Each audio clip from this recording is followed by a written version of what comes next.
আসসালামু আলাইকুম ওয়া রাহমাতুল্লাহি ওয়া বারাকাতুহু। সম্মানিত সুধী, আচ্ছা বলুন তো, সফল ব্যক্তিকে, who is a successful person? আমরা মনে করি যার কাছে টাকা পয়সা গাড়ি বাড়ি আছে ওই ব্যক্তি সফল, কিন্তু আল্লাহ বলেন ভিন্ন কথা। যে ব্যক্তির মধ্যে, যে মোমেনের মধ্যে 7টি গুণাগুণ থাকবে, ওই মোমেন, ওই ব্যক্তি হলো সফল। নাম্বার 1, আল্লাযীনা হুম ফি সলাতিহিম খাশিউন, যারা নিজেদের নামাজের মধ্যে যারা বিনয়ী থাকে। নাম্বার 2, আল্লাযীনা হুম আনিল লাগবি মুরিজুন, যারা অনর্থক অর্থহীন বাজে কথাবার্তা থেকে যারা বিরত থাকে।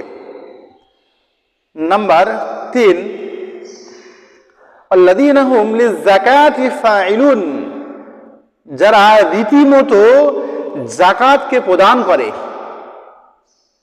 নাম্বার 4, আল্লাযীনা হুম লিফুরুজিহিম হাফিজুন, যারা নিজেদের লজ্জাস্থানের হেফাজত করে।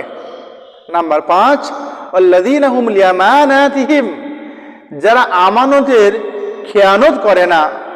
নাম্বার 6, ওয়াহদিহিম রাউন, এবং যারা ওয়াদা করলে তা রক্ষা করে। নাম্বার 7, আল্লাযীনা হুম আলা সলাওয়াতিহিম হাফিজুন, যারা নিজেদের নামাজের ব্যাপারে যত্নবান থাকে। উলাইকা হুমুল ওয়ারিসুন, আল্লাহ পাক বলেন এরাই হলো উত্তরাধিকারী। কিসের উত্তরাধিকারী?